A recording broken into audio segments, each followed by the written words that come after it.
The lesson. Oh, yeah.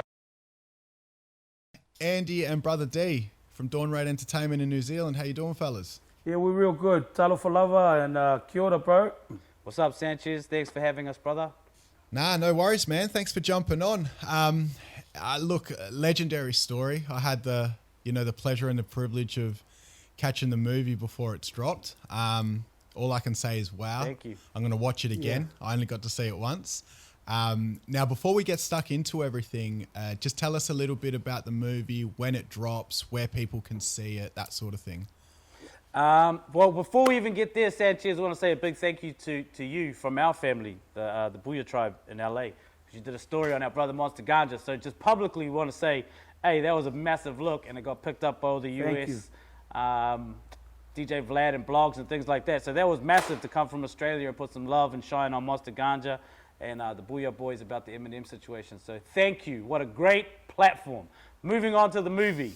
January 21, it is available and out in about 40 plus cinemas all across Australia. It's 2020. I guess, first of all, why drop it now? I think the important thing for me and D was the movie company that approached us came with an incredible director, Oscar Kitely. And I know in Australia you guys had the cartoon Brotown, but there was also Sione's Wedding, a bunch of different things. But Brother D likes to call him the Samoan Spike Lee. He's a very, very intelligent screenwriter, playwright, actor, and this is his first directorial debut.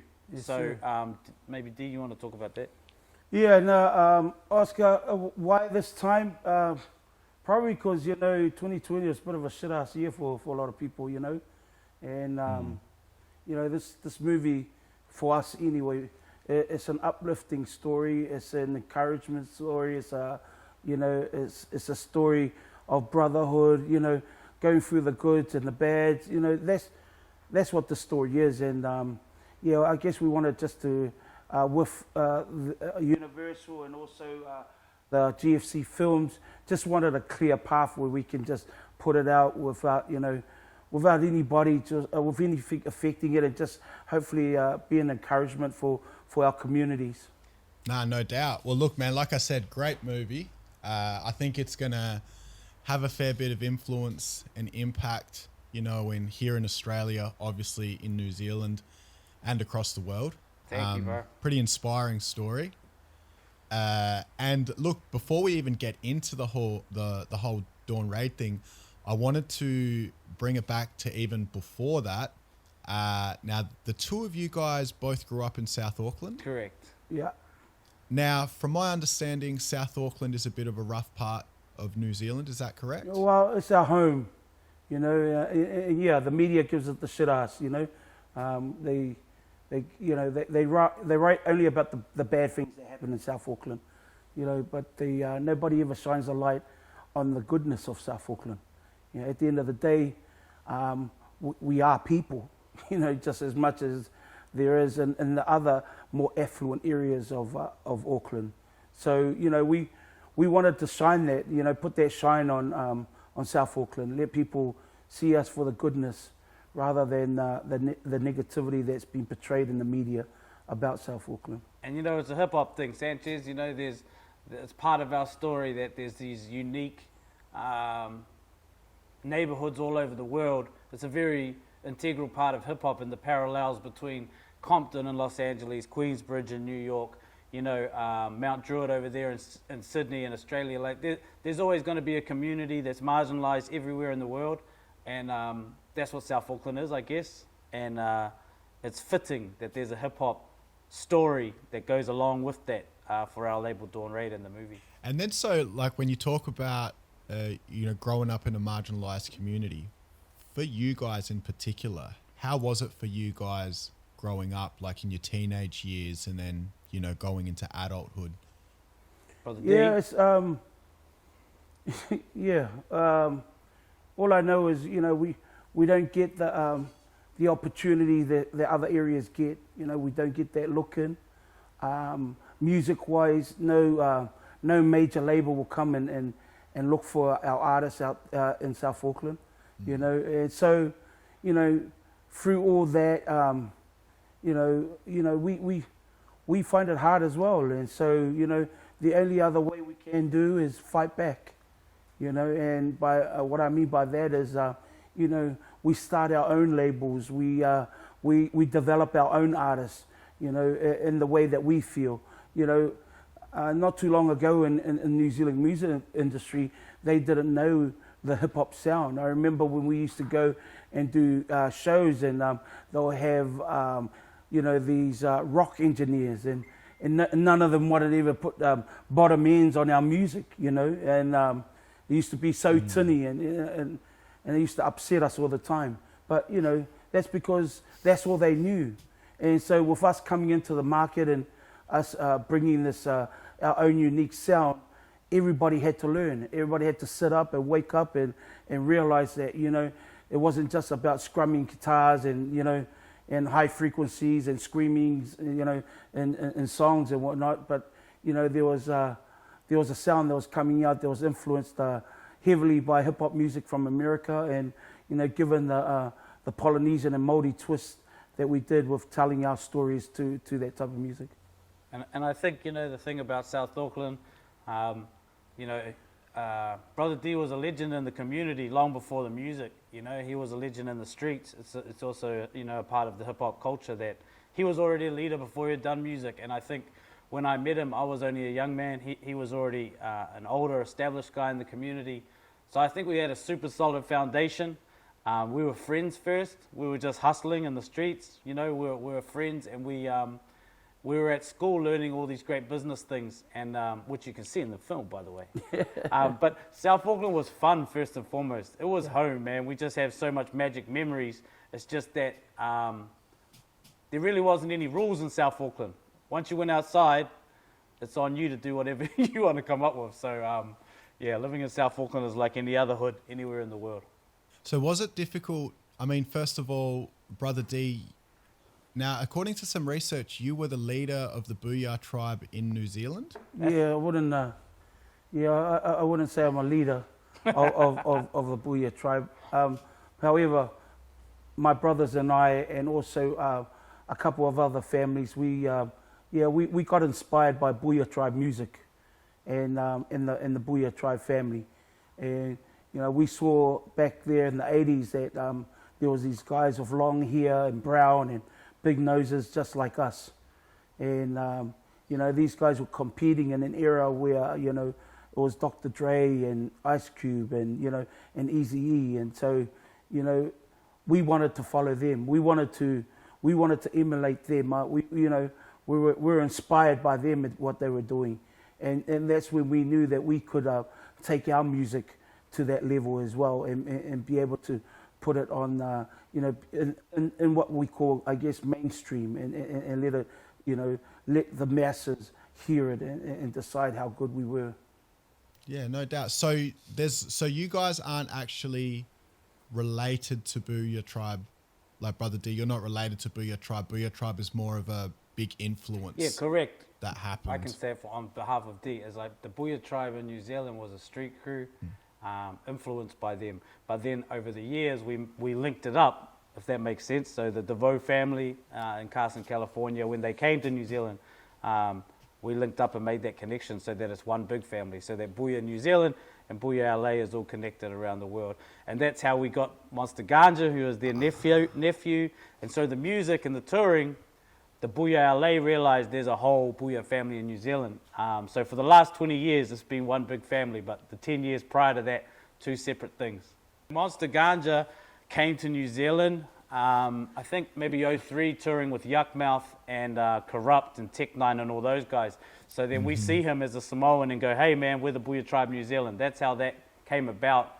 And then we hosted Gangsta Red from Booyah tribe. All of the brothers actually, Godfather, Gotti, Cobra, they all came down to New Zealand. So that's 20 years ago now, 2000. Brother D, in the movie, you touch on how there was an incident at a pub with your brother. Yeah. Who ended up having to do like a fair bit of jail time. Yes. Was that, when that happened, was that all tied in with like the Booyah tribe New Zealand thing that was going on at the time? Yeah, you know, It's a street incident, so Yeah, we can't really yeah. divulge that. But yes is the Yeah. answer. yes, it was. And because for a lot of us, we used to work the doors, we were security on the door. And, you know, as you know, when you work on a door, a lot of trouble comes your way. So, you know, your job is to protect everybody that's there. And, you know, so yes, the incident happened, and yes, we were there supporting some of our brothers.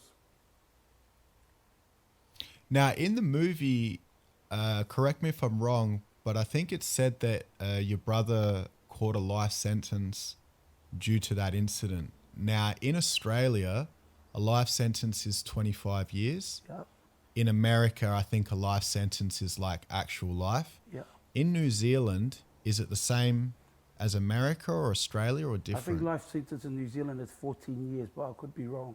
Yeah, it's moved Yeah. to 17, but you Yeah. have to do a minimum of 10 without parole as life sentence in New Zealand. But unfortunately, our brother never came home from prison, so Yeah. My brother died in jail after he'd done about 7 years. Oh, shit. Sorry, man. It's all good, brother. it's part of the life story. You asked the question, I answer it, brother. You know, but yeah, we carry John with us everywhere we go. So you know what I mean.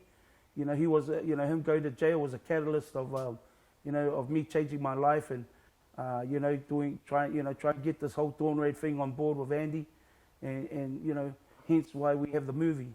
That was the whole positive thing. Dee wanted to have a studio and a place for, you know, because inside of prison, they started working on their music, you know, and they actually had a band in prison, Yeah. you know, DJing in prison, and there was a hope and a dream that when they came out of prison, when they came home, there'd be a music studio and an opportunity for them to work in. That was part of the original Southside Story 1. We dedicated that album and featured a song, From Waikaria Prison. Waikaria Prison, which was, you know, live on that album. First New Zealanders to ever put a prison song on an album, by the way. They recorded it in jail, and then they hand over the tape to me, and you know, And we mastered it, and we put it on mastered the it, and we record. put it on the record. And yeah, like Andy said, you know, a lot of doing Dawn Raid, because my brother John was more musical than I, you know, and so, you know, we knew he was going to do he was doing a long time in jail, so you know, nobody's going to employ him when he comes out. So, you know, the whole idea of Dawn Raid was to set up so when he does come out, that, you know, he's got a job that he loves doing and that he'll enjoy, and, you know, hopefully spend the rest of his life doing.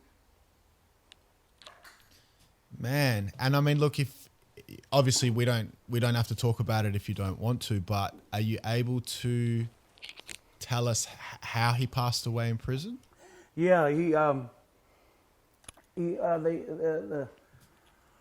they said that they were doing weights, and you know, the boys that were in the weight room with him at that time, Good friends of ours. friends and family friends, and they said he just finished doing a heavy set, and he was just sitting on the side of the rack, and then all of a sudden he just fell back, and they couldn't, you know, he was literally gone from there, and then they said that one of his valves bursted, and he had a tear in the heart, all at the one time.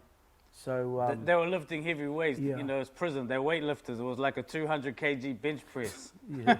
True story. Yeah. So, you know, and the other two guys that were in prison with him that day are now free men, have completed their life sentences at home, you know. This is the struggle of hip-hop around the world. This is why we chose to do something positive, because of these incidents, you know. Man, and I guess I'm trying to get my head around, first of all, an incident like that happens and your brother gets 14 years and then he never comes home. Yeah. Trust me, brother. How? Trust me, Dawn Raid almost didn't be. Nearly didn't happen because of that incident. Because of that incident. We started, and then that happened. Yeah. That happened in '99, so we had to stop everything and bury our brother. And it took me a while to get out of it. You know, it's I don't know if you've lost a brother or you have a brother or someone close to you, you lose. And he was my little brother too. And if you understand Polynesian culture, you know, when you're born, your ultimate job, your dad will tell you, is you make sure you look after your little ones. And so, you know, first of all, I felt like I failed in that by him going to jail.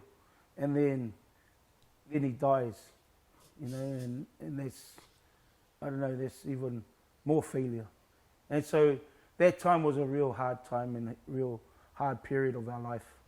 I imagine that unfortunately, you know, that's not the only time that something like that happens in South Auckland. Yeah, you got it. It's every week for us, bro. Yeah. Yeah, and I guess I just wanted to also briefly touch on that. Like in around that time, how severe was the gang and the drug situation in your neighborhoods, in your area? It was full on, man. It was the life we were living, you know. Thankfully, back then, there was no meth. There was no, you know, it was just weed and things like that. But, you know, the bar scene in South Auckland and any of the poor communities, it wasn't heavily policed. I mean, they policed it, but they left us to our own devices, you know what I mean? So battles were fought on the street. And if people lost those battles continued and spilled over to neighborhood versus neighborhood. And, you know, again, this is why we wanted to get out. This is why Brother D went back to school, business school, to re-educate, because there was no future in it. And thankfully, you know, 20 years later, we haven't had any significant incidents like that, you know.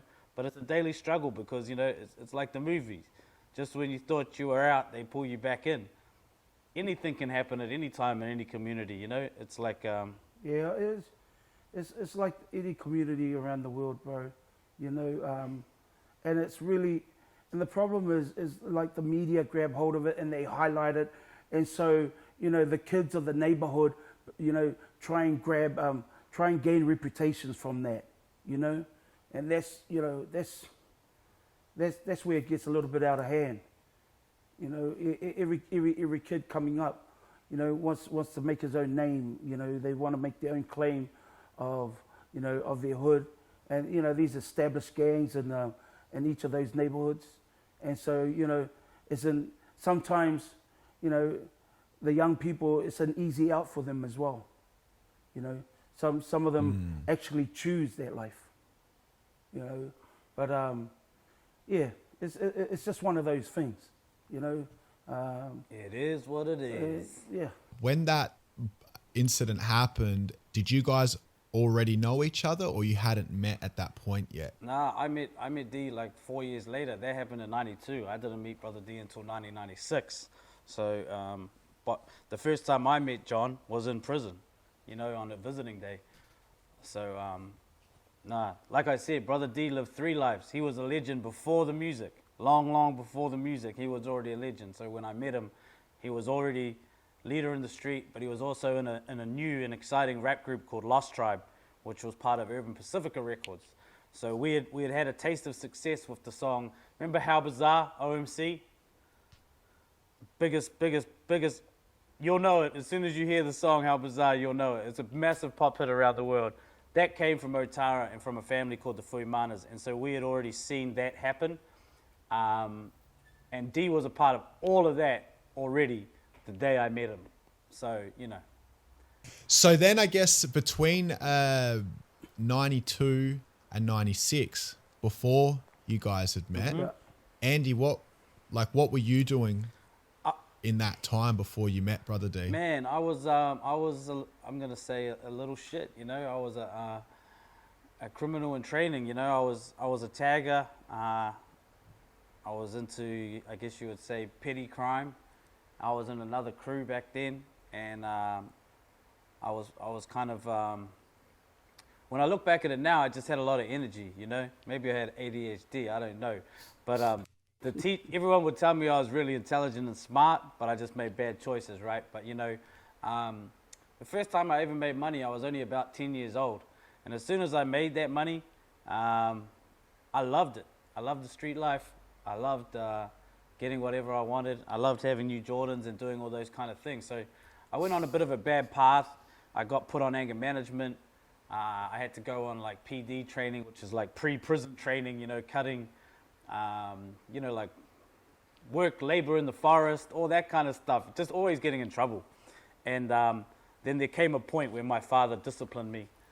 And my father said, if you don't change your life, you're going to go to jail.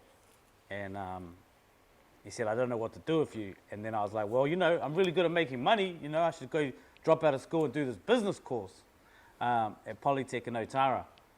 And so that was the change for me. I got an opportunity to be an adult, even though I was only 16, just turned 16. And Polytech, you know, is adult school. And so when I got to school in my first class, I see this big Samoan guy walk in. And that big Samoan guy was Brother D. By the sounds of it, both of you were kind of, you know, involved in the street shit up until 96 when you guys met. Correct. Just to be clear, I mean, people call it street shit. You know, in South Auckland, it's just life. It's just living. Yeah, we just live. You know, we had to get work to live, and so we were good at, you know, we were good at fighting. You know, so we became security and doormans on doors. You know, our jobs were only like from Thursday to Saturday. Awesome, because the rest of the time we just chilled and with our families and that. So that was our life. You know, and we, you know, people always say to me, oh, man, you were involved from the streets from way back. You know, I'm like, bro, I was just living life, you know, trying to take care of my grandmother and my brothers, you know, and, you know, just trying to live life. Try to put it, you know, get your head above water and just, yeah, just trying to make sure my grandmother makes sure that, you know, we take her to church on Sundays and, you know, and that was it. People consider the streets like drugs and all that. That hadn't hit our country like that then. The streets was like these here. We were doormen, and trouble came with being on the doors. You know what I mean? It was a lot more about fighting and all that kind of stuff. That whole, you know, that American streets dream. That's not the dream we were living. We were living like these here, a survival dream. When you guys have met in 96 at business school, Yeah. I mean, first of all, Brother D, how did you end up in the same business school as Andy? Well, it's funny because in order to get on that course, you had to have like sort of a prerequisite of getting on that course. Well, you know, I didn't finish school. I got kicked out of school. Oh, we both did that, you know, actually, eh? Yeah. And so we had to, well, even before to get on the pre-course, I had to try and get my school C back then and my UE. And so I went and did night school, you know, at a local college, Otahu College, and I was going to night school with my little cousins. And so, yeah, while working during the day, I'll be doing night school at night. You know, these were the times, I guess, you know, when I look back at it, they were the building blocks of trying to, you know, live a new life and try to, you know, get past where we were. And, yeah, and so that was enabled me to go for this course because I wanted to do business course, only because I was really good at, I was pretty good at accounting. Numbers man, yeah. Yes, he was. So that's where I was going. I was trying to get in there so I can get my papers so I can then become an accountant. That was my actual dream. Yeah, right. So when both of you first started that business school, did you even know that the music industry was the business that you wanted to be involved in, or you didn't know when you first? I was already in a rap group called Lost Tribe, connected with my brother Phil Fuimana, rest in peace, Phil.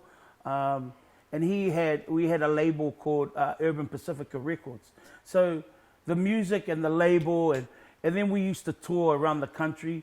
It was, you know, all right, let's, you know, school holiday, yeah, we got a gig, let's go down to wherever. And so we went on those tours and those shows, and Andy came along as well. And somehow it's like music chose us, you know what I mean? Facts. We didn't really, we were going after something different. You know, but we had the clothing. We yeah. also started a bar. Like we had that's right. Because of the Polytech, like where we were in Otara, there was nowhere. After we finished course, there was nowhere to drink or like relax or chill after school, right? So, you know, we combined Dee's knowledge of music with, you know, relaxing after school, and we started the student bar. So, you know, we had other businesses happening. We started the student bar, which, like Dee said, music chose us. Then we started putting on acts at the bar. Yeah. You know, it's like whatever business we did, like we started making T-shirts, but then the things that were cool to sell was the Lost Tribe T-shirt. Do you know what I mean? Like, it just kept calling us back, like it was the inevitable thing to do. And then Phil Fuimana, you know, took a shining and told D2, like, Andy's really good at this. You should get Andy involved to manage and stuff. But we were already making money, so music was more of a hobby, I think. Yeah. You know, music was more of a hobby. Making money was always the only solution. Far more important. Making money, because, you know, the money went on rent, it went on everything, it paid for a lot of things, and it meant that the kids could have Christmas presents at Christmas, you know. That was our end goal at that time. Yep. The music, the business knowledge we were getting from business school, we were just applying those theories, you know, to the bar, to the T-shirts, and anything we were doing. With a little bit of street knowledge sprinkled across the top of it, you know, because we didn't have money. So like, this is a true story. We didn't have money to get the bar, right? And I said to Brother D, like, you know how white people are, D? You have to give them something, you know, to make them trust you, you know, but we ain't got nothing to give. And I said, so let's pull our resources. What have we got? I'm like, I got a car. Maybe we could give him the car. And D was like, nah, I got this video camera. So this is our pitch to the manager of the bar. We're like, we know you don't trust us, but what we're going to do, we're going to leave the car here, this video camera, and if we make money tonight, we can be in business. If we don't, you get to keep the camera in the car. True story. It's true. And you guys made money that night. We owned their bar for like 4 years. That's the thing. It's like we always knew and we believed in what we knew. We believed in, like, worst case, we're going to lose the car. We get another one. Yeah. And the camera, like, you know, we'll figure it out. But we were always men of our word. We always we were men of substance. And I think that came a lot from Brother D and his brothers of how we carried ourselves. And so I'm watching them. And so then I would just re-explain it in a kind of, I'm going to say, white business way of like, look, we can't just walk in and say we want to take over the bar. They're going to think we're gangsters. But if we go in with something, then they can trust us and then we can do business. And then next thing you know, that bar was making $30,000 a weekend. Yeah. Every weekend for a long, long time. For a long time. Yeah, wow. And then so the bar, so you guys have met in business school. Then the bar things happened. It's around 97. So then after the bar is when the T-shirts came along? Correct. Well, we didn't. The bar then became like a safety net for us. Yeah, it's where money was made. All of our friends could. You know, we had DJs. We were giving DJs job, like really good money. Yeah, you know? we had our friends DJing. Yeah, D had his whole Booyah Tribe NZ on the doors. On the doors. And then we had a place to sit and talk. It was like a social club, you know, like we had a place to talk about business. And then we were running things like, you know, DJ competitions. Yes. You know, things like that. And we were getting the breweries to sponsor it. So we were learning bigger amounts of money. Again, here's another hustle D did. We didn't know how to get the money, so we got them to pay us in pallets. Of alcohol. So we knew a pallet was like 5 G's, and then we could flip that and sell the alcohol for 15. So it was always a hip-hop hustler mentality. And we just sell it back to the bar. Yeah. True story, dude. And they loved us. And that bar became Chocolate City. And, you know, we brought DMX, you know, as we got famous, we brought DMX to Chocolate City. Casey and JoJo, you know, like absolute hip-hop legends in the world came to, you know, like it became, Chocolate City became the place. We changed the name to Chocolate City. Yeah. And, you know, I don't want to say, but babies were made at Chocolate City. The whole of South Auckland built their families off this nightclub. Like, you know, this is the place to be. The All Blacks, the NRL players, the Warriors. And the beautiful thing, you know, we had Jimmy Fingers was our DJ, who now resides in Melbourne. And Fingers, at the end, we always tell him, the last 15, 20 minutes, play songs. Jodeci. Yeah, you know? Jodeci, we will play our music, you know, like stuff everybody in the club. I want to hear Jodeci right there, you know what I mean? And he did. And that's how everybody, you know, they loved the club because it had a vibe that was outside of, I guess, you know, their home. It was a great time, and they were coming and listening to some really great music. And I think, you know, the club was the stepping stone of how me and D worked for the rest of our lives, which was we made a certain amount of money, and we always realized it wasn't enough. So the T-shirt plan, we sold T-shirts all across the time we were at Polytech and Otara. We sold T-shirts the whole time. What we hadn't put into place was the branding, our own branding. So literally the final decision for us to go to the markets, me and D sat in my car out the front of the bar. Like I pulled up, I'm like, D, I got a new idea. Boom, boom, boom. We take the lyrics from the songs that we're talking about. We do this, da-da-da. We go to the markets. I'm like, worst case scenario, because it was always worst case scenario. We invest $600 into T-shirts. If we sell them all, we're going to have like $3,000. If we don't sell any, we lose $600. I owe Brother D $600. I'm going to work at the bar as a glass cleaner for the next 2 months.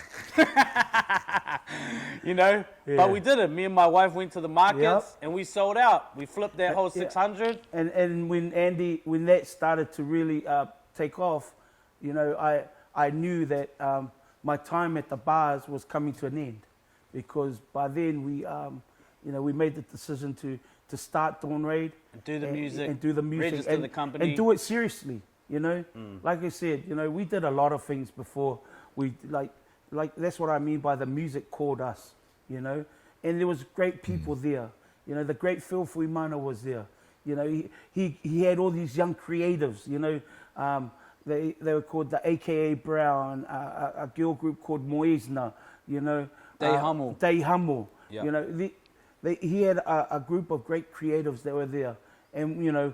We were amongst it because of Lost Tribe, or my rap group Lost Tribe, but we could feel that there was something that just needed to be blowing up more, and the country were feeling it. They were starting to understand and starting to see, and you can hear that there was a different sound rumbling away, you know, and great people like in our industry, but like Dave Dobbin, they were talking about, you know, in the interviews about this awesome sound from South Auckland, and that's who we were. And also at the time we had David Tua was the #1 heavyweight boxer in the world. He was going to fight Lennox Lewis. You know, there was a lot of hope in South Auckland at the time, and there was a lot of like, we can do this. We can stand up on our own 2 feet. We had a very favorable Labour government. Helen Clark, huge supporter of Dawn Raid. And the arts, we had at the time 20% local music was a mandate in our country. Yeah. So we had to fill that gap. It was like, you know, it's like we knew like, oh, we gotta plug this hole. Let's go. Let's get this music going. And like Andy said, and you probably don't identify with it yet, Sanchez, and you just need to look it up. You know, our brother Paulie Fuimana, OMC, had just cracked #1 in like London, 11 different countries. It sold 10 million records. How bizarre. You know the song. You got to go Google search it. It's huge. And so that came from, you know, the Garage and Velvet Crez, where we were always at. You know, that's how strong and powerful that creative space was that the Fuimana family allowed us to be in. You know, and you know, we're always thankful, and we always you know, always show love to Phil and his family for allowing us to be there and to be part of that. You've got the club, the bar. Yeah. That's gone well, and then you've decided to put a plan together to do T-shirts properly. Yes. Now, when I saw the movie, it mentioned something about the T-shirts had like racial slurs or connotations on them, and the things that were on the shirts were actually something that you might get knocked out for like 50 years ago if you said them. But for some reason, they took off. Now, my two questions are, A, whose idea was it to do that? And B, because, you know, Brother D, you're dark skin, Andy, you're light skin, did people sort of look at you guys as if like, what an odd combo? Yeah. Well, your first question. We are an odd combo. You know, whose idea was it? I was already writing this in my raps, my brother. You know, our group Lost Tribe, we had a song called Summer in the Winter, and that was talking about the migration of our families from the islands to Aotearoa, New Zealand, which was, the weather was a little bit colder. So we were already saying this. I was talking about that in our raps and in our music. So when Andy said that, you know, we had this idea that why don't we just put these slogans on? We decided to call our label Dawn Raid. You know, we understood. Andy knew exactly what Dawn Raid meant to me and my family. Because it happened to Brother D's family. Right. Like the actual Dawn Raid, you know, the government of New Zealand, we had a national government at the time, tried to use Pacific Island immigration as a voting strategy, and they made the police, do dawn raids and send Pacific Islanders home, specifically Samoans and Tongans. It happened in Dee's family. Yeah. I can't give the story away because it's in the film, actually. Yeah. But to answer your question about the negatives, the idea comes from hip-hop, dude. Turning positives into negatives. We followed the forefathers of hip-hop in America.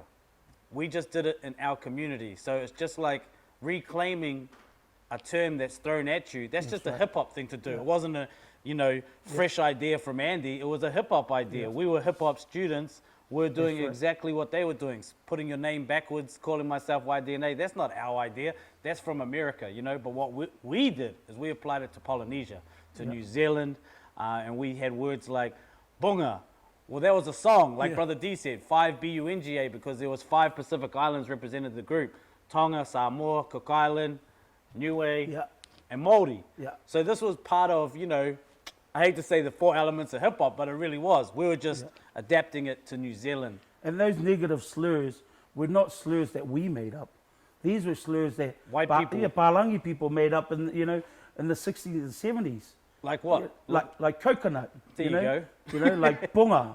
Keep going. Fobs, Fobs, fresh off the boat. Fobs. This is what the white man brought. Yeah. This is what colonization brought to New Zealand. So we thought, well, this is hip hop. Like just like Andy, we're going to turn a negative into a positive. We're going to take just like those words Dawn Raid. back. We're going to take it the back. Dawn Raid days was about that, and I know for a fact that Andy and I knew that when people see a Dawn Raid T-shirt, especially if you're like a 60, 70-year-old white man, you understood what that was. It was a time in history, and they understood it. And so, we were just flipping it back to them, And also, here's another hip-hop thing, Sanchez. We had big aspirations from day one. We wanted to hit the charts, right? So if you look on the Billboard charts, they have to list the record label, right? So like, we were inspired by Death Row, Bad Boy, Sick With It Records, Rap-A-Lot Records. So when you see the charts, we wanted it to say Dawn Raid, Universal. So every time we hit the charts, all the white people would have to see this word Dawn Raid at the #1 position. So it's hip hop, man. It's tongue in cheek. It's like, middle finger to the system. We're always reminding you of your past. That's you right. can't escape it. And when you go, why, Andy and Dee are a product of New Zealand. that's right. We as friends, a Samoan and a white kid, that's a product of where we grew up. This is New Zealand. This is the real New Zealand. So, we're just reminding you of what you created. And the other thing too, we made it cool. We made it cool for a white and a brown to be together. You know what I mean? Yeah. To kick it. You know what I mean? All you Palangis with Islander mates and family It's and because of friends, us. It's because of us. Okay? We're the original salt and pepper duo. Okay? Yeah. Ebony and Ivory. Yeah, boy. That's how we are. This is nothing new for Andy and I. We understood. When Andy first, we became friends. He had to, for me, he had to become a Samoan. So he came and lived with me for 2-3 years or something. Yeah, long time. Yeah, and so, he used to live on the couch in the sitting room, and one thing his main job was to take my little brother and my grandmother to church every Sunday. Do you know what I mean? You got to understand these are the roots of how we are, and if you can get that right, the rest of your life is fine. And that's why the brotherhood lasts, because, I guess you would call it service. It's like being a part of any crew.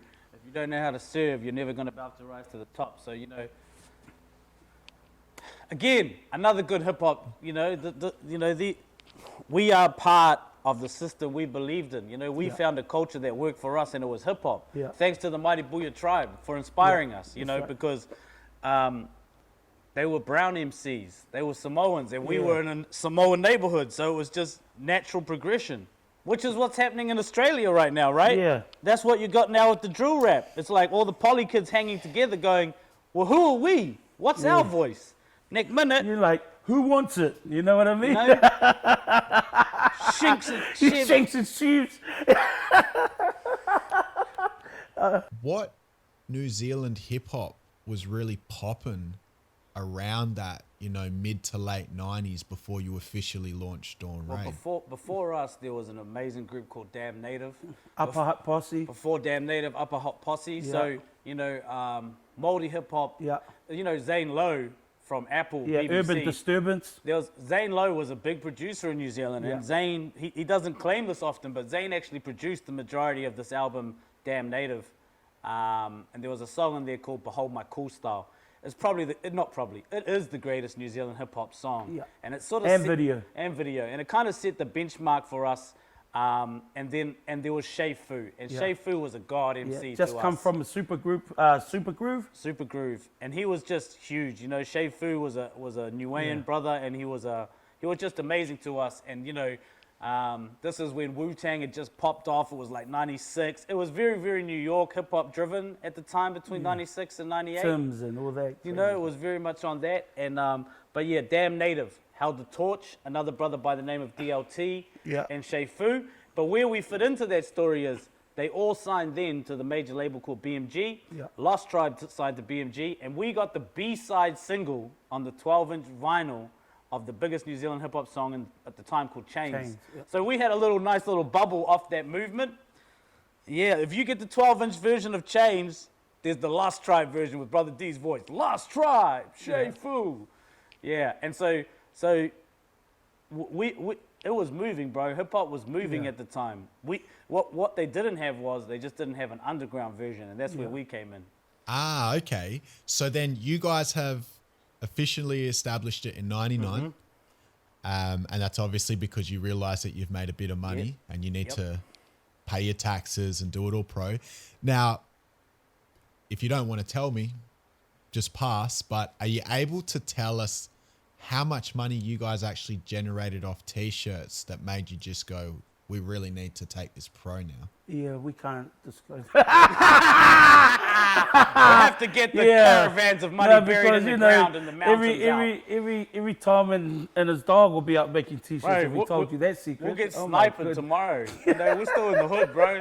They won't let us live if we tell that. Nah, we're joking, man. Every Saturday we could make between $5,000 and $10,000, and this is in 1999. So do the math yourself. That's a lot of money for some young boys to have, and we had it in cash, and we had to bank it, and you can see it in the movie, man. It got us in a lot of trouble later in life, and we just didn't know, dude. We thought we were just being the best, awesomest hustlers in the world. But what we also knew, here's a segue for you. T-shirts were making more money than music, and that's why we opened the Dawn Raid store. We put $50,000 in to open our own store in our own neighborhood, and that was in 2000. We found the store. Right next to it was a hair salon. Barbershop that had closed empty. down. Yeah, so we inquired about that, and hold up, D. Oh, it's in the movie, right? You can see this in the movie, Sanchez. I don't want to just give away the whole storyline. The director works so hard. I'm really sorry, bro. Sanchez is trying to have if a it was DJ my way, Brad I'd just tell you the whole movie right now.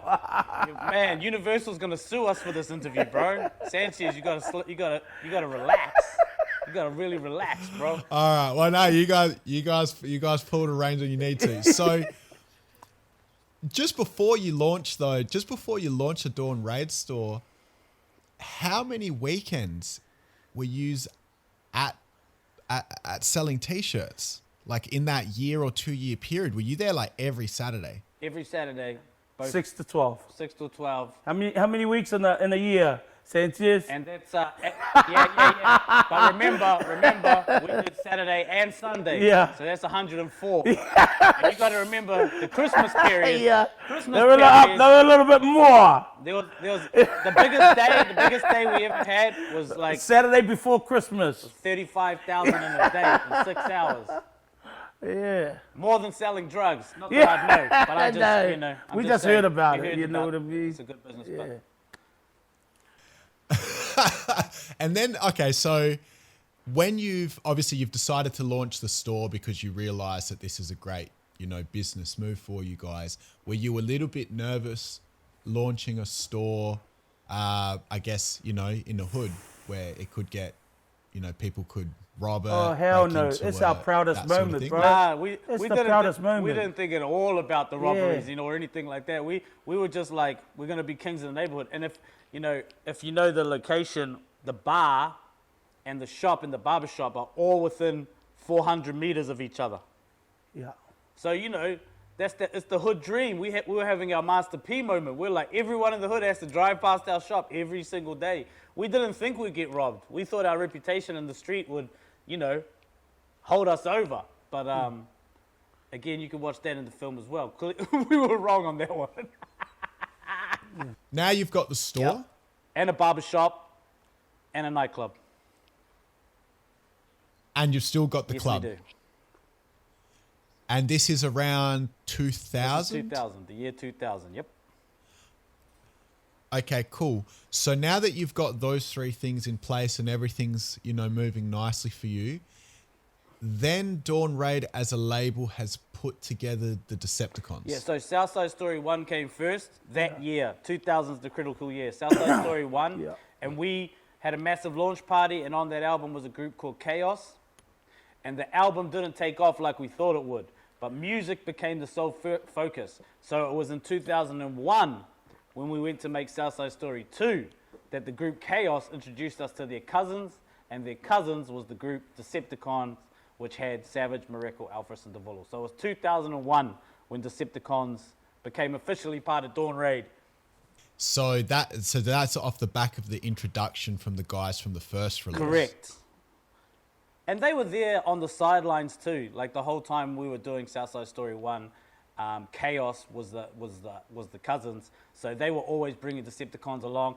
And Miracle, who's just a funny, legendary South Auckland figure anyway, he played football in one of the local rugby teams or gridiron or something. He would come to the bar and try and battle rap anyone.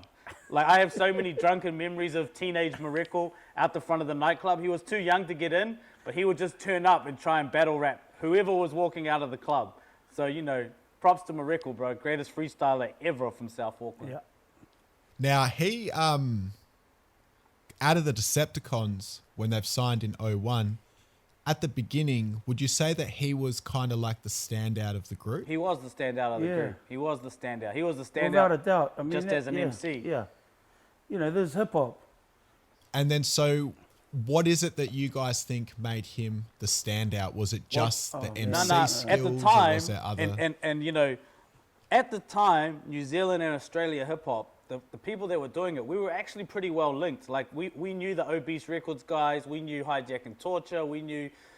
Back then it was real beats, rhymes, four corners kind of hip hop, and so there was MC battles all the time. We actually had live MC battles a lot, and there was the ITF DJ championships and the DMC championships between Australia and New Zealand. So there was this real like four elements hip hop at the time.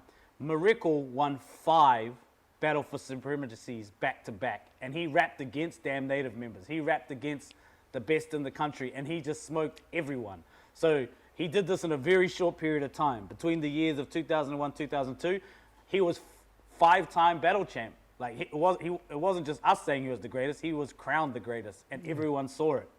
It was like the Eminem 8 Mile thing. Miracle did that for real all over New Zealand. He ended up having a solo release. Yes. Which had like a bunch of, or a handful of international artists No, a on bunch. The whole album was made in New York.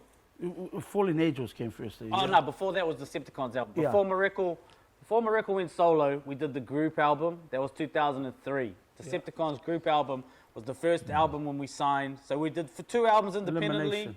and then the Hype, and we signed a massive deal with Universal Records New Zealand. We signed the Master P deal. We got a P&D deal with Universal New Zealand in 2003 on a 75-25 split in favor of us, and we owned all the masters. So, sorry, just popping my collar. We're ahead of the game. Decepticons came first. Decepticons came first, and we went number 2 at the time up against Ja Rule and 50 Cent and all them, and we had a massive song called Fallen Angels produced by P Money. From that release, Miracle was the standout still. And then if you understand me and Dee's story, how we went, nightclub, shop, we always looked at what worked. if something's working, we put all the money on what's working. Mareko's working, we put 50 grand on the White Sunday album and made the dream of, let's put him up. He's already beat everyone in New Zealand. Australia's that was the story. That was the story. Take him to America. And let's put him up against Wu-Tang and Cool G Rap and all these big, you know, and also... Go to New York City. We had been touring and meeting all of these artists, like Snoop, like the Alcoholics, Exhibit, all these people. So we were like, favor for a favor, DJ Premier. We had made a relationship with the Duck Down guys. And so we had another South Aucklander in New York at the time. Kirk Harding, most influential South Aucklander you don't know and should know. Kirk Harding was working at Loud Records. There was a New Zealand guy working at Loud Records, and he basically said, if yous come, I'll plug everything up. So we got the money together, and we made the play. And then, so just to backtrack a little bit, because I'm very fascinated by the business side of things, you got Universal to give you guys a 75-25% split in your favor. Yep. And you got to keep The Masters. the masters. In So you 2003. you guys own the publishing. Correct. Yes. This is before anyone was doing this. Everyone talks about giving the artists masters. We did that from the start. We did that from day one. That's why I wanted to bring it back a bit, because Unheard of? today, Unheard of. bit more common. That's normal now. Back then, Unheard of. It was the other way around, right? Sanchez, it was the other way around. The artists got screwed. Not on Dawn Raid. We gave everybody everything. Please That's it. clear that rumor up. Yeah. Everyone owned their masters. That's because we were artists first. We were artists first. Yeah, you got to remember that. That's where I come from. You know what I mean? We So, wanted everyone to you know, have the biggest share. The artists that we had on board, we wanted to make sure that, you know, And all our everybody- artists from day one were on 50-50 JV deals. We never put artists on licensing deals. We never paid the minimum 17%. That's complete, utter false. Everyone had 50-50 from day one. That's the factual truth of the Dawn Raid label. We taught master ownership, JVs. own your all, and JVs. Since 2003, thank you. That's almost 20 years And ago. shout out, you know, we don't want to take credit for this. Again, hip hop, Master P, No Limit Records, Cash Money Records, E40 Sick With It. I'm huge on Bay Area rap. I love the Bay Area scene, and I've watched them from the start. And the Bay Area West Coast scene, and the New York guys too, like Loud Records, and Wu-Tang. How RZA structured the deal, you know, all the members got solo deals. They had one Wu-Tang album, and then, so I was super sharp on the business side, and I just copied what I saw. If they could do it, we'd ask for it in New Zealand, and then we went over to Australia and asked for it there as well. Multiple deals with different labels. That was our thing. Get the most checks. and then so you got the deal with Universal. The Decepticons, I think, did you say, was it the third album? Yes, it was the third album. It's the one that dropped on Universal. Yep, number 2. And that was produced by P Money. P-Money did Fallen Angels on that album, yes. Yeah. The whole production of their album was made by Mareko. Yeah, Mareko produced the majority of the record. And Brother D and a guy by the name of Carlos. And P Money made Fallen Angels. P just did the single. P-Money did the single. Yeah. And then you guys have had the plug to Loud Records. Yes. So that's how you guys have gone over to New York. Correct. And that's how I guess you've ended up in the studio. I think in the movie it was it RZA? All of from them. Wu-Tang? Inspector Dick. Like, the thing is, I want to say his name very loud. Kirk Harding. He is a older white brother from Mangere, South Auckland. Yeah. He should get far more props than he does. He's the current manager of Burna Boy, the African giant. He is a legend. He manages the neighborhood band, Sweater Weather, and all that. He signed Shay Fu. When he worked at Loud Records, he worked on the Big Pun album, Exhibit, Executioners, Mobb Deep. Started MTC in New Zealand. Signed Smash Proof, Signed Young Smash Sid. Proof, Young Sid. He's just a legend. Yeah. All of our international connections started with Kirk Harding and finished with Kirk Harding. He's still one of my closest friends to this day. We love you, big brother, Kirk. Yeah. He's in the movie too. If you want to come see who we're talking about, January 21, cinemas all across Australia, you know. And then so it's different when you did a collaboration with an international back then? Because these days with the internet, people can pay some money, send some files over, and it's done, right? Whereas in back then, to fly on a plane. you're actually traveling in. Yep. So you're actually having in-studio sessions with dudes like Wu-Tang. How was that? It was insane, dude. Like, you know, but what I will say is, you know, that hip-hop card and the Samoan cultural side of things, like, it has a lot of love in the streets out there in America. And so we went in as friends, and like artist friends first. So when we recorded with the Alcoholics, it's because when Exhibit came to New Zealand, you know, we helped Exhibit out, you could say, in New Zealand. And so he's part of the Liquid family, so we already walk in as friends. By the time we get to meet Inspector Dick, Kirk's worked on the Wu-Tang album. They all love Kirk. So it's like me and Brother D always walked in with kind of like the highest regards already established, if that makes sense. Like we weren't just coming in as like paying clients or like these guys want a feature. We were coming in as brothers. And so we kind of always got the best out of them. And we always spent time with them, whether we smoked with them, drunk with them, you know, or ate with them. We always built a relationship. So those sessions you see, like with Wu-Tang and the Beat Nuts, they were over a couple of days in the studio. They weren't just walk in and do the feature. We stayed the night at the Liquid studio in Beverly Hills. Me and Mareko camped out on the floor, got smashed with J-Ro and E Swift, you know, like kicked it all weekend, went on missions with Crondon and the other young homies from the Liquid crew. Like, this was our life back then. And, you know, shout out to Kirk, man. He made a lot of that happen. Now, in 2003, that's when Mareko's White Sunday album drops. It was our first gold album. And before we get stuck into it, correct me if I'm wrong, but this is the list of features on it. Psycho Les of the Beat Nuts, Inspector Deck of Wu-Tang, Self-Titled, Scram Jones, Rock Raider of the X-Men, Rest in peace. The Licks, Sadat X, Brand Nubian. Joel Ortiz is on 2 songs there. You know what's funny? Joel Ortiz from Slaughterhouse was in every single session for Miracle White Sunday, and it's Joel Ortiz's voice on Miracle Here to Stay, and why is that? But Joel Ortiz, no one knew him then, so we didn't credit him because we were all about like, you know, we credited him. If you look in the writing, you'll see J. Ortiz in the publishing credits, but he didn't have a rap name. He just had a 12-inch single deal on Raucous Records then, but he was so dope, we had him at the studio every day. It's like, it's crazy, like, the Beat Miners was there for most of the sessions, you know. The Duck Down guys were around. Like, there was so many people we missed. Tragedy, Gaddafi, and Noriega. I paid them for their verse, went to Queensbridge, and then the famous story of Tragedy, Gaddafi, and Noriega getting arrested in Union Square. This is an absolute truth. They were coming to pick up money from me at the Loud Records office, which used to be by the Source magazine. So I was coming down to give Tragedy Gaddafi the money for the feature on White Sunday, and that's when they all got arrested in their Hummer. Hip-hop news. Boom! Drink Champs, holler at me. I'll give you the real deal. Trag is my man. I give Tragedy Gaddafi the highest credibility. I went to Queensbridge with him. I saw someone try and check him, and I saw Tragedy Gaddafi knock that dude out right in front of me. Queensbridge is the realest. That was all part of the White Sunday sessions. Great memories, man. And then, so you said that album ended up going gold. It was our first gold certified record in New Zealand. It was the first record to hit the top of the charts for us.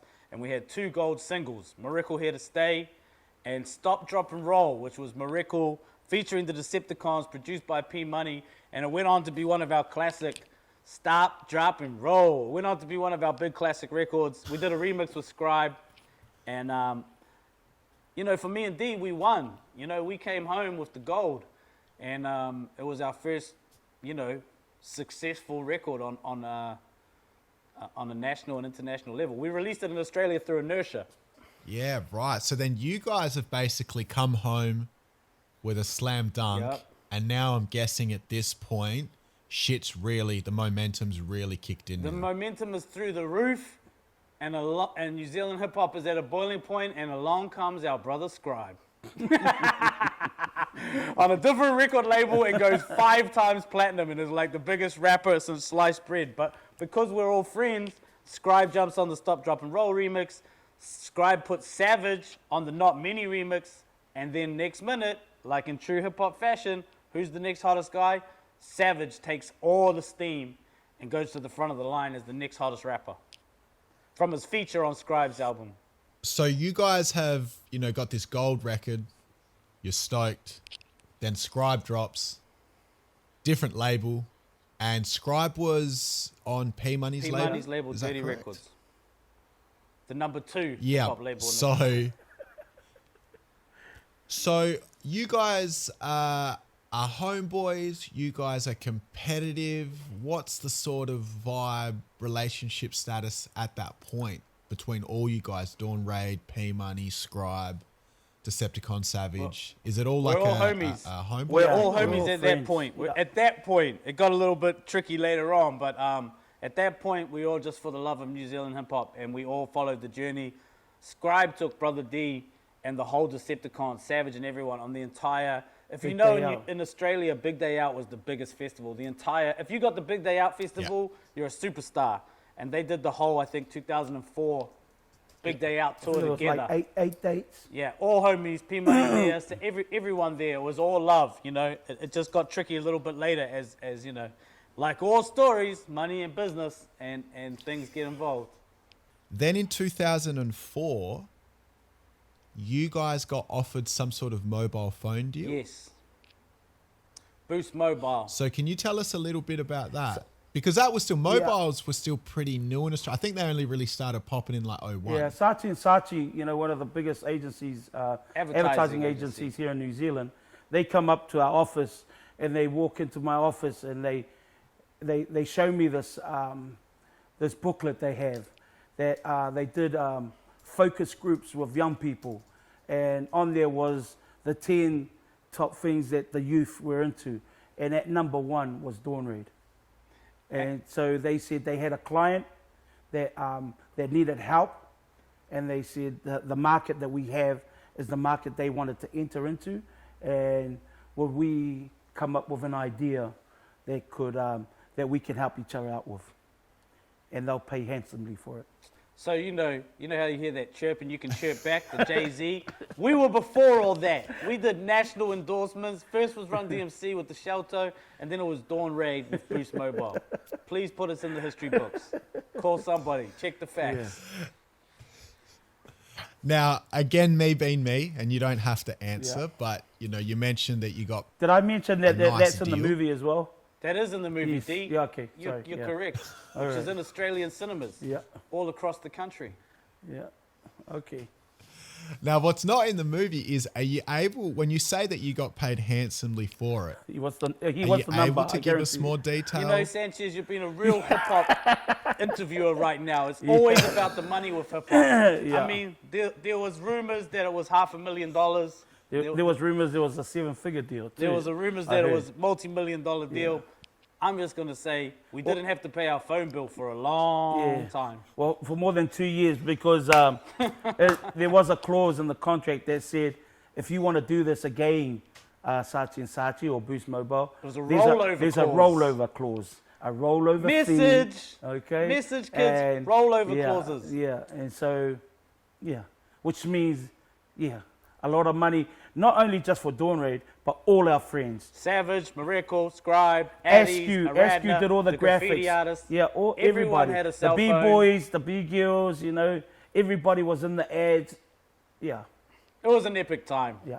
Anytime we do get into a position like that, We shared it with the shared it homies, with the always. homies, because that's who we are. We always done that. We put so much money, and I wrote this in the Instagram post this week. We put so much money into promoters, lawyers, accountants, DJs, artists, you know what I mean? producers. They all got paid. It was a big, everybody big- got paid. So don't look at us funny, because we made sure that you guys all had something to eat off. I wish everyone would share that story of all the money we helped everyone make. But it's okay. Nah. You can watch the movie and Yeah, find out that's about right. it. So that deal was in 2004. It's been a very good deal by the It sounds lasted of it. until 2006. And then, It was 2 years. 2 years of great okay, money. so it was a 2-year deal. And then in the middle of that, I think it's 2005, Savage has had that big joint with Akon, Moonshine. Yes. Yeah. And the bidding war started in Australia. Yeah. So tell us a little bit about that, because you've had the success with the Morocco album. Yeah. Then you've done the phone deal. Yeah. So you're just like going, shh. Yeah. And then the next year, Yeah. you got Savage, Describe Not Many another remix. guy from the Decepticons. Describe Not Many remix just did such a massive value for Savage's career. So, Yeah. Shout out to Scribe and P And Money. even before that, Sanchez, when I went over to finish off the Morocco White Sunday project In New York. in New York, Kirk gave us a CD, and it was off. He just said, what do you think? Do you have a listen? And it was a CD of Akon. He was And living in a He car was living in a car at the time when yeah. we met him. Like, we came up together and we gave Akon his first #1 record That's right, anywhere around in the world. Yeah. Share that, DJ Vlad. First #1 record anywhere in the world for Akon came from New Zealand. That's right. Savage. Akon locked up the international version. There was Styles P on the American version. On the international version, it featured Savage. Again, an alley-oop from South Auckland, from our man Kirk Harding. This is all in hip-hop history now, right. and we were a part of that journey. And Akon always looked out for us, right through to when Savage cracked America. And I love Akon sound so much. We told Kirk that we would like to buy production and a hook of Akon at that point in time. Yeah, a lot of people don't know. Akon produced Moonshine. Yeah. He didn't just feature. He produced the song. That's right. And can you tell me what sort of money that Akon will pay for? You have to pay Akon for a production and a hook He on a wrote track? and produced it. Please, someone tell me how much that is worth right now. We just passed that to Sav. That was our, Yeah. bah, there you go. Your whole That's life was right. sorted. Yeah. Wow. Okay, so just to backtrack a little bit, because this sounds pretty epic. So first of It is all, epic, right? It is, wow, man. You're not wrong. Someone should make a movie about this story. This is so epic, bro. This is so groundbreaking. Oh, my goodness. Man, I'm No. trying to look for a word that's bigger than epic. this whole thing with Akon is I really want to get into some details. So first of Yeah. all, the connection to Akon was through Kirk Harding. the gentleman that was At working. Loud Records. Yeah. Okay. His name is Kirk Harding, Sanchez. Let me segue there. Yeah. Loud Record gets bought out by Sony. Steve Rifkin, the founder of Loud Records, starts a new company called SRC. Steve Rifkin Company. His first artist is David Banner and Akon. Yeah. Akon is the first star of SRC Records, and Kirk goes with him from Loud to SRC. Continue. Okay. So now, All right. so now Kirk and Akon have a relationship. Yes. They've been having a relationship. Kirk is the Yep. plug. Kirk is the vice president of SRC Records. Yeah. He's kicking much ass, and he's backing Akon as the star. But this is before he's a star, mind That's you. right. He's betting the money on this song called Locked Up. Okay, so now that he's working with Akon, how did that mix with you guys and Savage? So, to be clear, the vision of Dawn Ray was always to take on America. It was always to show that these Polynesian and Māori artists from New Zealand could be as good as the hip-hop artists in America. So we'd done White Sunday. We'd had our taste. We got 3 gold records. Yeah. We wanted always to go up. Now we wanted platinum. The vibe was showing us it was Savage. So it was just a continuation. The That's Akon placement, the Akon production was a continuation of the international journey from White Sunday. That's right. It was what, as D said, music kept choosing us. Kirk gave Brother D the Akon CD. That's D right. gave that CD to Savage. Savage loved Akon. Savage loved Akon. It was Savage's love of what he heard that made us go, all right, well, we can get Akon because of Kirk. So we're like, if you believe in the Savage, we'll pay for it. Yeah. That's what it was. It's like D loved Akon, Savage loved Akon. I knew we had to get Akon. His voice was special, bro. His voice it was so, too so good. unique. Yeah, it was way unique. Timing is everything in hip hop, vibe, momentum. Yes. And so Akon was sort of sitting on the shelf. They couldn't quite pop him off. Like they didn't know where he sat because he was like R&B, but he was hip hop and he was street. And then a beautiful moment, Styles P, well, getting arrested and going to jail is not a beautiful moment, but Styles P from the Locks gets fresh out of jail, right? Yeah. So in hip hop, street credibility is a big thing. Akon gets arrested, has a quick jail term for some car theft things, whatever. So he does R&B in a street way. And in the video, he comes out of jail like he's in an orange jumpsuit. And so he comes out as the first kind of street R&B singer. And Kirk throws on Styles P, who's just fresh out of jail. Yeah. So Akon gets all this credibility and links in this hip-hop culture of Akon and Styles P. And that moment and perfect timing created Locked Up, the first big street R&B record. And we did the international remix with Savage. So that's how Akon truly blew up. It was that Styles P feature. It was that Locked Up record that gave him credibility so that they could come with the biggest smash of the year, which was Lonely. Yeah. Okay, so you guys sort of were kind of in touch with Akon, whatnot, before, you know, he sort of started to pop off with the song with Styles P, correct. etc. Yeah. But then the song Moonshine, by the time it was recorded and released, Akon blew up. Akon already had a bit of a He buzz. blew up. Yeah. And we're sitting there with the Moonshine song. We had to finish. We sat on that song. We sat Let on me that tell you song for something. damn near a year. And this is what you hip hop kids need to learn. You know, just throwing music out is not the answer. We knew we had a hit. We just You gotta- sat on it. Sometimes you just gotta sit on things. You know what I mean? Until the right time at the right place, and then push the The green button. stars aligned. So we had Universal Motown making Akon the biggest star in the world, and we're sitting there with Universal New Zealand, and we've got this old Akon song. So we sit down with Universal and we play them the whole Savage album, and we give them Swing, right? Yeah. And then we play them this song with Akon, and they were like, "Yo, who is that?" And we're like, "He's actually signed to your label." Because Universal, they don't know, right? It's come from America. We're ahead of the time schedule. As Universal always. don't know. We tell them, this guy's signed to you guys.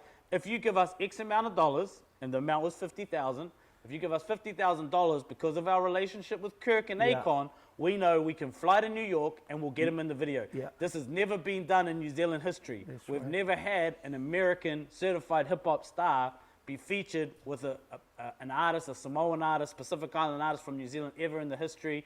It would be the first time, and we're all about making firsts. We're always about being the first to do it. Universal co-signed it. They gave us the money. And me, Miracle, and Savage flew back to New York to film the video with Akon. And so Moonshine is off the same album as Swing. Correct. Back-to-back #1 singles. Swing was the first single. Fucking yeah, hell. it was massive. Hey, you all right, Sanchez? Hey, Sanchez, don't swear. This is a Hey, Sanchez, syndicated calm down, show. bro. This is a syndicated show, man. Watch the language with the kids, man. Oh my Bro, you goodness. know, Adelaide might go crazy out there, bro. All right, so now you've got the, you got the album. It's got those, those two massive singles on it. You've now been given the money and the green light to fly over to the States to get Akon in the video. Now, at this point, the album hasn't been released yet. No, it has not. Okay, so Swing is out, but the album's Correct. not out. So then while you're going over to America to put Akon in the video for Moonshine, you guys are buzzing hard off the back of Swing. Oh, we're #1. 10 weeks. We're #1. Swing was a street track. We never expected it to be the song that it is. It was a street track. It went straight to #1. We're in New York, and we've got a #1 single in New Zealand. And we just feel like God's grace is on our shoulders because we're there like no one's going to top this Moonshine video. And on the day of the shoot in New York, Akon Lonely drops. Akon's 10 times bigger than he ever was. On the day of the shoot, David Banner turned up. Little Flip turned up. Terror Squad turned up. Rock Raider was there. Sonya Blade. Just like so many hip-hop icons. All the Queensbridge guys who we'd been hanging tough with all turned up. Crime Family, Tragedy Gaddafi's guys, Ron Artest. There was just so much buzz. It was insane, dude. It really was. It was a moment. And, if you want to see the visual of this story, Watch the movie, just bro. watch the movie, man. Bring your family and friends. Get some popcorn, a little chocolate bar, a little baby ice cream. Come on down. And so all these people, did you say that all these people rocked up during or at some stage of the Moonshine video shoot? So because we filmed in Brooklyn, right? Wow. We filmed right in Brooklyn by Fort Greene Projects. And Akon, man, there's so many hip-hop stories that Kosh relate. Just while we were there was another famous hip-hop story. Capone got robbed. Capone from Capone and Noriega got robbed the day before, and Akon's manager got murdered right while we were there in New York. Yeah. It's a true story. Rest in peace, Screw. Yeah. You know, here you go, DJ Vlad. We were there, and we did a show for, they were called Block Royal Family, and there were some serious dudes in the streets of New Jersey, and Akon was associated with them as an artist. And we went and performed at the concert. Dipset was there, Jadakiss, you know, Styles P, Akon, Capone turned up, even though everyone was mad at Capone. You know, we were part of that. Savage got to perform Locked Up, you know, and Lil' Kim was there, you know, Pitbull was there. It was just a crazy time, man. And that was all the Moonshine video shoot. That all happened within like 4 days of each other. The T-shirt that Akon is wearing in the Moonshine video is a memorial of Screw. Look at the T-shirt. That's the guy that passed away while we were there for protecting Capone, who was getting his chain snatched. Bars. Bars. Wow. And then on top of all this, the day that you guys are doing the video shoot for Moonshine, Akon has another smash single drop on that day. Lonely. And it's insane. Like, that Lonely record was a moment in hip hop. It was a moment in R&B. It was a moment, the first time people had heard like sped up soul samples, you know, which was later made hugely famous by Just Blaze and Kanye West. Like, Akon was the biggest star of that year. Like, he was a breakthrough talent, and it was just a special time to be a part of music, man. And we were lucky enough to be in there. We were very lucky, very lucky. Thanks to Kirk and And that relationship lasts till today. We gave Akon his first platinum plaque. I remember he texted us. Yeah, he texted us. Even just recently, you know, thank you. Akon's DJ was just here with TLC, and in the middle of the TLC concert, he's like, "Yo, shout out my homies Andy and Brother D from Dawn Raid." We weren't even at the concert, but people told us, you know, that relationship with Convict Music lasts to this day. Akon was very serious about signing Savage at one point before we went to Universal Republic. We're friends with Rock City, Cardinal Official, super good friends with Benny D. Akon, that's Akon's right-hand man, as good brother and family to us. So yeah, man, we have a special relationship between Dawn Raid and the Convict Camp forever. And thanks to Kirk, you know? Man, and then so the shoot's obviously gone well. Yes. You go back to New Zealand. You obviously know what you're sitting on. When and how do you decide to release and drop Moonshine? Dude, the schedule was so fast. We filmed and edited within 5 days. We landed and released the song. So we went straight from number one with Swing. We dropped Moonshine the following month and went straight to number one and did another 9 weeks at number one. Biggest radio record of the year. Savage is a certified monster. Off we go to the races. We start negotiating deals all over the world. And, you know, we got an office down in the Rocks in Sydney, Australia. We done a deal. Hey, did the deal with Warner Music, did the hugest deal. We end up going gold in Australia. Like, this just unheard of for a hip-hop record to go gold in Australia when there's no Australian hip-hop at the time, really. And to come into the Australian market, you know, we did a show at Gas Nightclub. I think we made $50,000 in one night on the door. Just so much. You know, Australia is such a bigger place. It's a bigger market than New Zealand. You know, it's nearly 10 times our population of New Zealand, and half of New Zealand lives in Australia.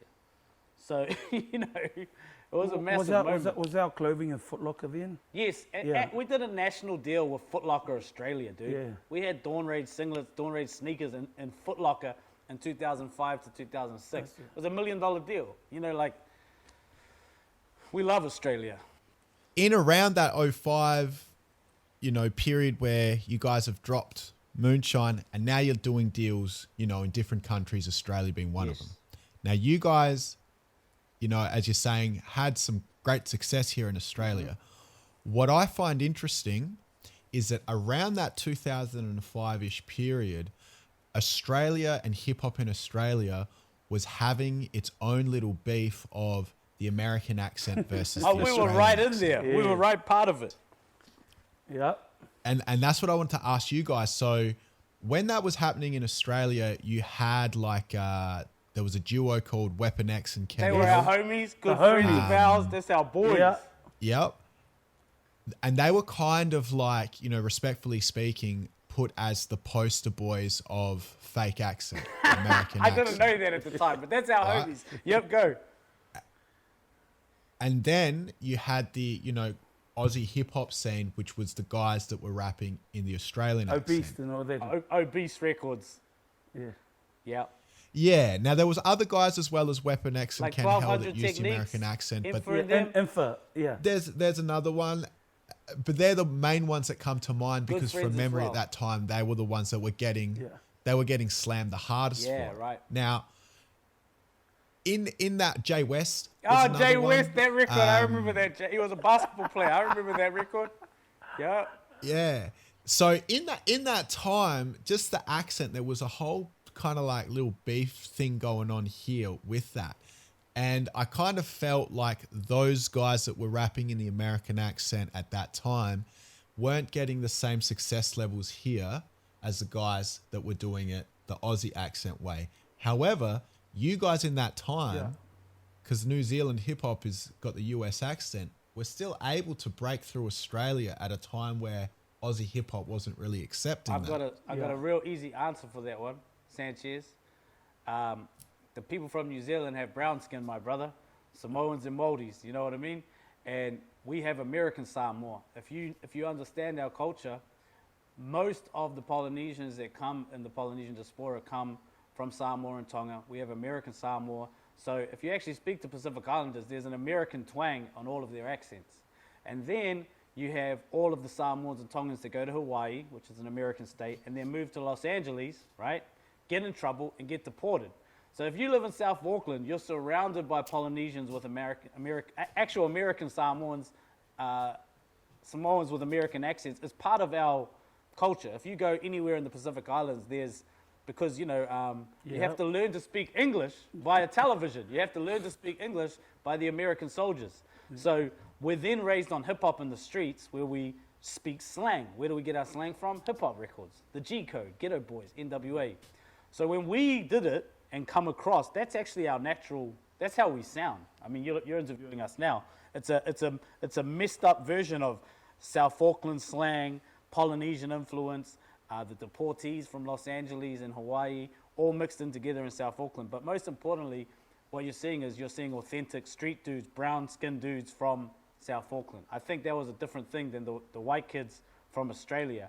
But ultimately, even like Weapon X and Ken Hell, they're following hip-hop culture, dude.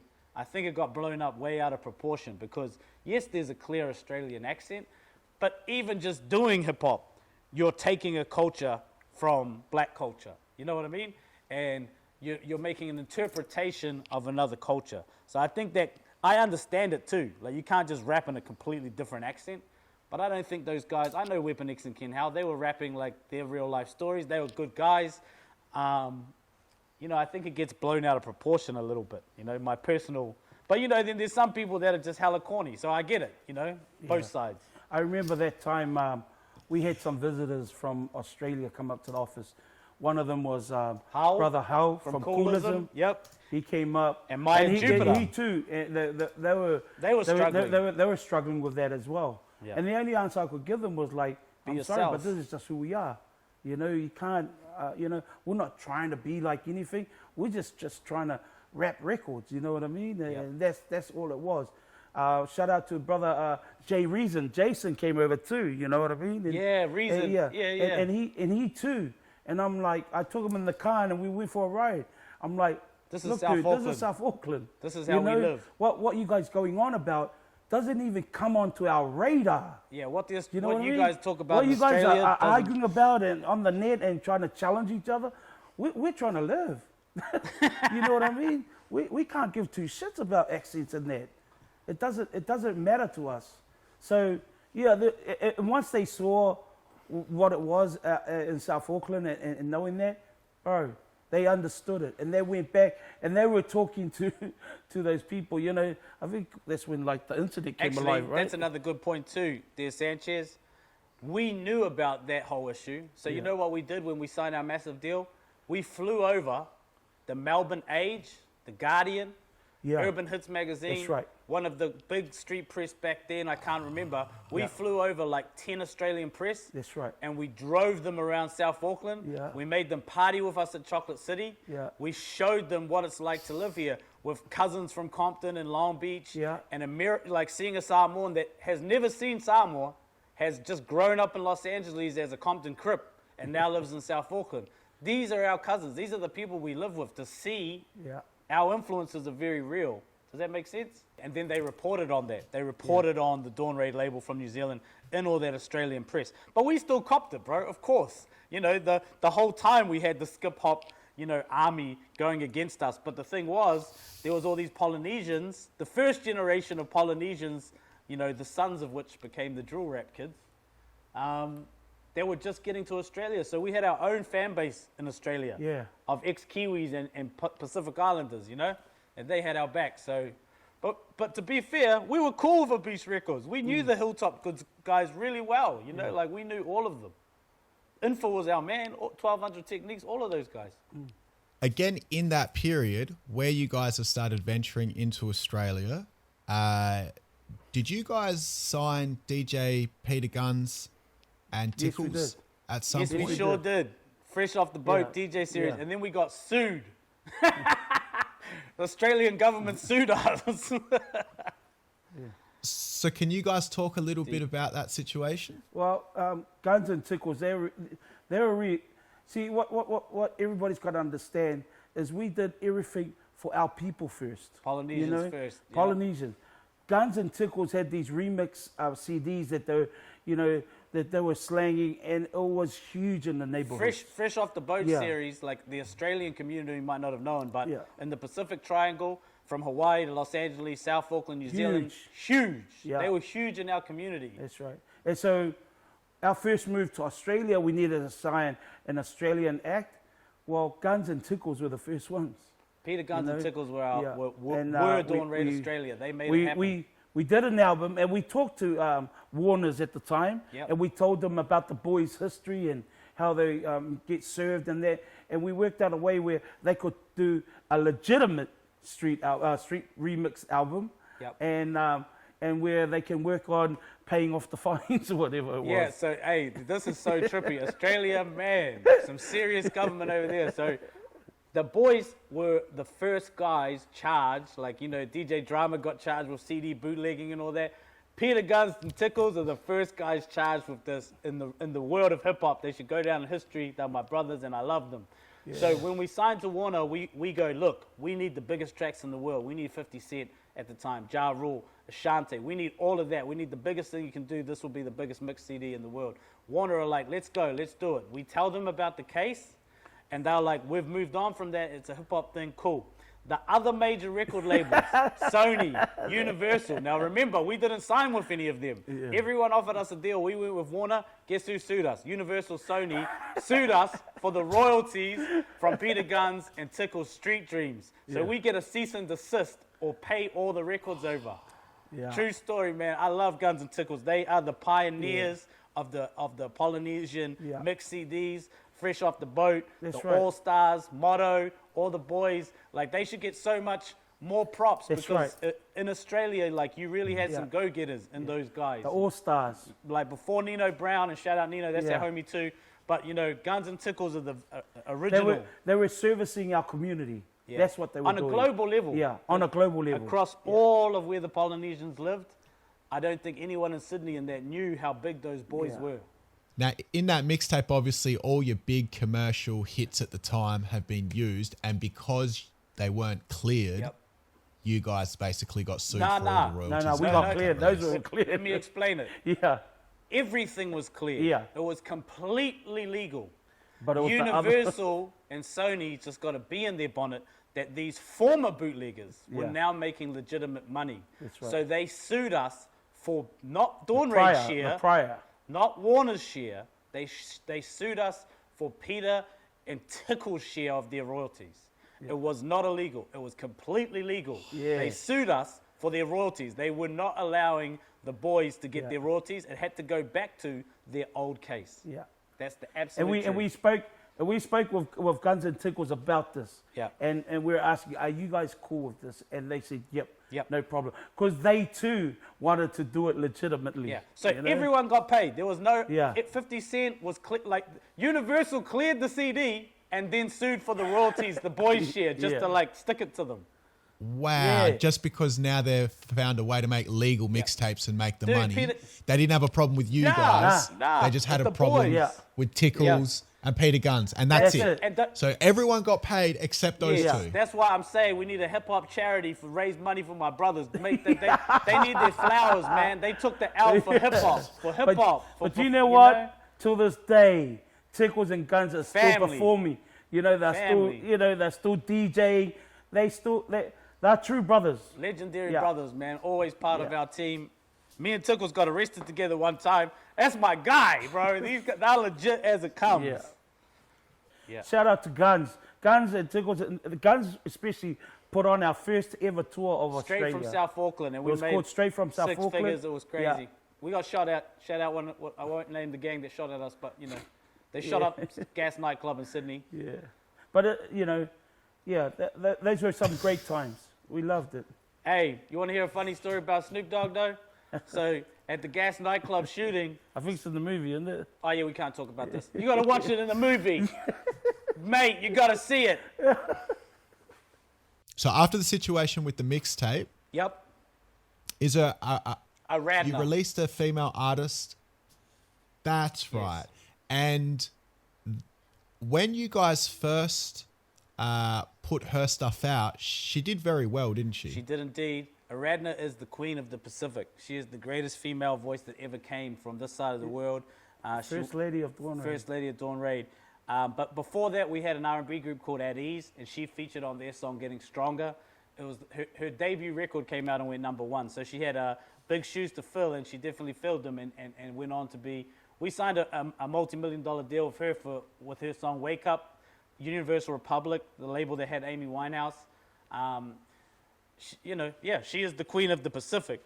But Sanchez, we're going to have to wrap this up. We've just got another massive call coming in. Basically, I'll just try to cut to kind of where it starts going a little pair. Yep. So after you guys sign that female artist, that's when the internet comes in, CD sales start to drop, and then you guys end up facing bankruptcy. We never went bankrupt. We faced liquidation, which is like business bankruptcy, but we actually got saved from it. But what happened was we got into, a big fight with the tax department, and they started, but the thing is, what we did is we actually sat down with them and tried to settle it, but it just got out of hand, which we can't go into because obviously it's in the film. But the point of the story is we took a massive loss. We took a massive L. 2007 was basically like fell over, but had to rise again. We were very, very lucky that the biggest television and movie company in New Zealand called South Pacific Pictures, the owner by the name of John Barnett, he had been a fan and we'd worked on this movie called Sione's Wedding together, and he came along and offered us a financial lifeline. But I can't talk about that either because it's in the movie. Sanchez, man, you need to be a movie director. You're sucking all the juice out of us. Someone give this guy a woman's weekly, interview techniques. Thoughts on poly rap in 2020? Whether you love or hate rap, poly rap in 2020, we love it all. Man, we know all of them. And Sanchez, some of those rappers, I won't put it on blast, but some of those rappers are our friends' sons, 1-4, HP Boys, Lessie. We love them all, bro. We love them all. Hey, and shout out my boy Forte too. Yeah. We love Australian rap. Seeing Polynesian kids winning, doing millions of streams, performing with international artists and getting respect from the ASAP Fergs and all that. Our brother Hal, we love it. If you saw the impact of the drill rap scene in New Zealand, the whole New Zealand has mullets. Like, I swear to God, every single Polynesian kid has a mullet. Everyone's trying to free the 1-4 in New Zealand. Yeah. Everyone's gone on to do degrees in engineering because of HP Boys. Like, it's crazy, It's good, bro. We love it. And we understand it. That's the thing about us. We understand, and we're very proud of our Polynesian kids doing well. That's the long and short of it, bro. And like D will tell you, you know, we knew it would come because when we used to tour Australia, we'd go to Mount Druitt. That's where we would go visit our family. Yeah. Those neighborhoods where all those groups came from, that's where our friends were. Yeah. Our friends that had left South Auckland went and lived and set up in those neighborhoods. Yeah. So it's that next generation, and it's beautiful, man. They're learning business.